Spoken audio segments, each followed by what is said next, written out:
नमस्कार दोस्तों, स्वागत है आपका आपके अपने YouTube चैनल पर। तो दोस्तों, राजस्थान 12th लेवल सीटी एग्ज़ाम 2024 को लेकर आप सबके लिए इस समय की बहुत बड़ी अपडेट निकल के आ रही है। जी हाँ दोस्तों, राजस्थान 12th लेवल सीटी 2024 को लेकर दोस्तों वीडियो हम बात करने वाले हैं। जैसा कि दोस्तों आप सबको पता होगा, 12th लेवल सीटी का पेपर कंडक्ट हो चुका है। अब बोर्ड की तरफ से जो आगे का प्रोसेस है वो दोस्तों यहाँ पर पूरा किया जाएगा। जैसे कि दोस्तों आपका आंसर की जारी करना, इसमें नॉर्मलाइजेशन लागू करना और आपके दोस्तों जो भी प्रश्न हैं उनको डिलीट भी किया जाएगा। देखिए, काफ़ी सारे स्टूडेंट की शिकायतें आई हैं दोस्तों, एक बार मैं आपको वो भी दिखा दूंगा कि जो प्रश्न हैं वो डिलीट किए जाएंगे। कौन कौन से प्रश्न डिलीट होंगे वो भी इस वीडियो में आपको आगे बताने वाला हूँ।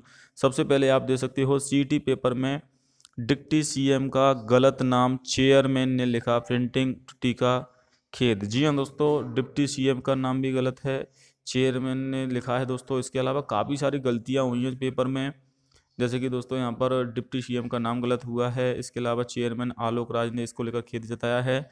काफ़ी सारी जो गड़बड़ी हैं उनको लेकर दोस्तों प्रश्नों को ड्रॉप किया जाएगा अथवा बोनस अंक की मांग उठाई है। छात्रों ने मांग की है कि जो भी प्रश्न आउट मिस प्रिंट हुए हैं या फिर दोस्तों किसी पेपर में जो आया है दोस्तों, जो क्वेश्चन आए हैं, अगर उनमें मिसप्रिंट है या उनके ऑप्शन सही नहीं थे, उन प्रश्नों को बोर्ड डिलीट करे और उनके बोनस अंक परीक्षार्थियों को मिलने चाहिए। और क्योंकि दोस्तों बोनस अंक अगर मिलते हैं तो आपके लिए अच्छा यहाँ पर अपडेट रहने वाला है। बोनस अंक की मांग उठाई गई है।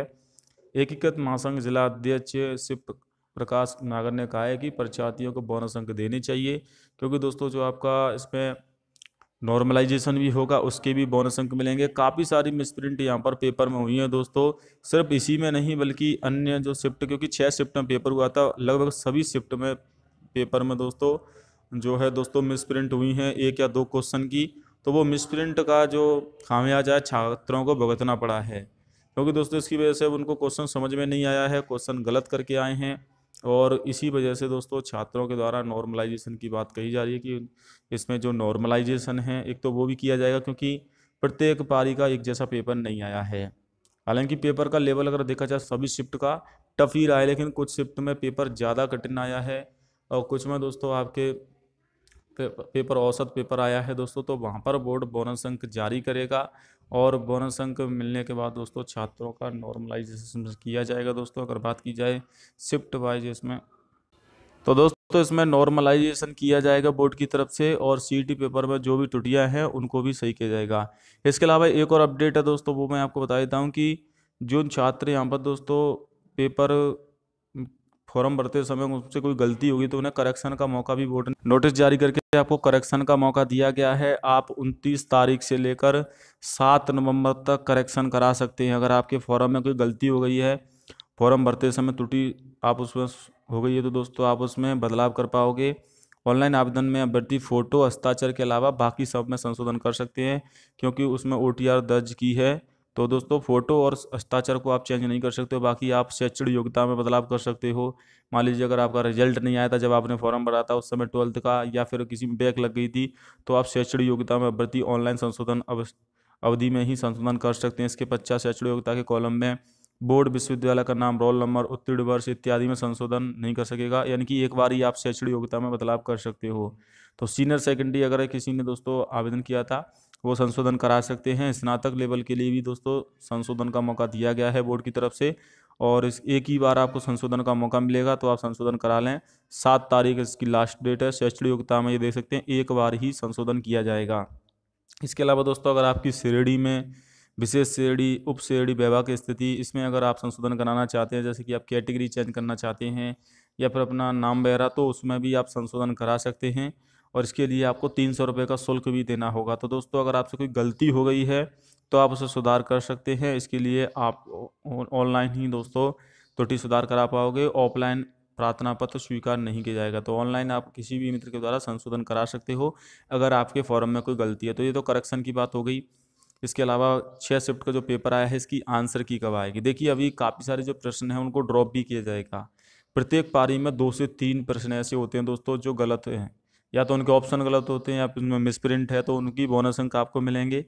तो अभी आपको आंसर की का इंतज़ार करना है। अभी आपको यूट्यूब से, आपने कोचिंग से जो आंसर की देखी है उसमें और जो बोर्ड की आंसर की आती है उसमें काफ़ी अंतर रहता है। तो दोस्तों अभी इंतज़ार करना है आपको आंसर की का। 15 से 20 दिन के अंदर ही आंसर की आ जाएगी, जल्दी आंसर की जारी की जाए, क्योंकि और भी भर्तियां बोर्ड को करवानी है। 70 भर्तियां करवानी है, इनका कैलेंडर जारी किया गया है। कोई भी दोस्तों यहाँ पर अगर आप ऑब्जेक्शन लगाना चाहते हैं किसी भी प्रश्न पर, तो आपको ऑब्जेक्शन लगाने का भी समय मिलेगा आंसर की में, क्योंकि 2 आंसर की आती हैं।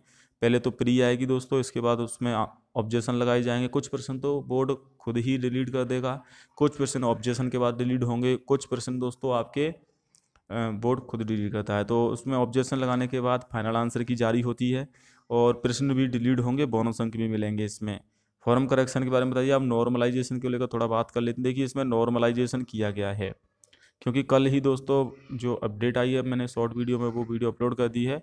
जो बोर्ड अध्यक्ष आलोक राय, उन्होंने कहा है कि अगर किसी भी पेपर में 2 से ज़्यादा शिफ्ट होती हैं तो उसमें नॉर्मलाइजेशन होता है, और मल्टीपल शिफ्ट में पेपर होता है तो इसमें आपका नॉर्मलाइजेशन होगा, जिसके तरह आपके नंबर बढ़ेंगे और दोस्तों कम भी होंगे। कुछ शिफ्ट के नंबर कम होंगे, कुछ शिफ्ट में बढ़ेंगे। जिनका पेपर टफ शिफ्ट में था उनके नंबर बढ़ेंगे, जिनका थोड़ा पेपर इजी था यानी कि मीडियम था दोस्तों, ज़्यादा कठिन नहीं था, तो उनके नंबर कम होंगे। 22 तारीख को 23 तारीख वाले छात्रों के पेपर ज़्यादा टफ बता रहे हैं, 24 तारीख को इतना ज़्यादा टफ नहीं था, एवरेज पेपर आया दोस्तों। और लगभग वैसे देखा जाए तो सभी पेपर का लेवल डिफ़िकल्टी ही रहा है, यानी कि ज़्यादा सरल क्वेश्चन नहीं आए थे, डीपली क्वेश्चन आपसे पूछे गए थे दोस्तों। 18 लाख में से 3,21,000 छात्र परीक्षा देने नहीं पहुँचे। 15,41,310 विद्यार्थियों ने परीक्षा दी, यानी कि 82.73% उपस्थिति रही। जी के जो राजस्थान की है वो बहुत कम पूछी गई है। बाकी आपके मैथ साइंस के भी दोस्तों 19 से 20 क्वेश्चन थे, इतने ही दोस्तों 19 से 20 क्वेश्चन आपके इसमें रीजनिंग मैथ के थे दोस्तों। साइंस के भी इतने क्वेश्चन थे, कंप्यूटर के भी दोस्तों क्वेश्चन काफ़ी ज़्यादा पूछे गए हैं, यानी कि पेपर का लेवल काफ़ी दोस्तों कठिन रहा था। अगर स्नातक के कंपेरिजन की जाए तो स्नातक से इसका पेपर कठिन आया था, जबकि स्नातक में ग्रेजुएशन वाले विद्यार्थी परीक्षा देते हैं, इसमें 12th लेवल के लिए 12th वाले विद्यार्थी अप्लाई करते हैं। तो दोस्तों उस हिसाब से पेपर नहीं बनाया जिस प्रकार से बनना चाहिए था। अब बोर्ड इसमें देखें कितने प्रश्नों को डिलीट करता है, ड्रॉप करता है, बोनस अंक जारी करता है, वो आपकी आंसर की आने के बाद क्लियर होगा। और आपको बताऊं दोस्तों, नॉर्मलाइजेशन के बाद नंबर बढ़ते भी हैं, कम भी होते हैं। अगर वैसे बात की जाए, इसमें टारगेट स्कोर आपका 40% है, 40% यानी कि 120 नंबर। SC ST वालों को 35% यानी कि 15 नंबर कम हो जाएंगे इनके। तो इस प्रकार से ये तो आपका टारगेट स्कोर रहता है, लेकिन दोस्तों कुछ बोनस अंक भी मिलेंगे, कुछ प्रश्न डिलीट भी होंगे। अभी आपने उन प्रश्नों को काउंट किया, लेकिन उसमें ऑप्शन अगर गलत होते तो नंबर कम भी हो जाते हैं, नंबर बढ़ भी जाते हैं। हालांकि दोस्तों जो प्रश्न डिलीट होता है उसके बोनस अंक बोर्ड सभी को मिलता है, सबको बोनस अंक दिए जाते हैं, चाहे वो आपने वो प्रश्न गलत किया हो या सही किया हो। अगर वो प्रश्न डिलीट हुआ है तो उसके बोनस अंक सभी छात्रों को दिए जाते हैं। तो यह पूरी जानकारी। रिजल्ट को लेकर बात करें तो दोस्तों रिजल्ट आपका दिसंबर में ही जारी होगा, नवंबर का महीना आंसर की जारी करने में ही निकल जाएगा, क्योंकि 2 आंसर की आएंगी, प्री और फाइनल आंसर की। वीडियो पसंद आए वीडियो को लाइक करें। जय हिंद, वंदे मातरम।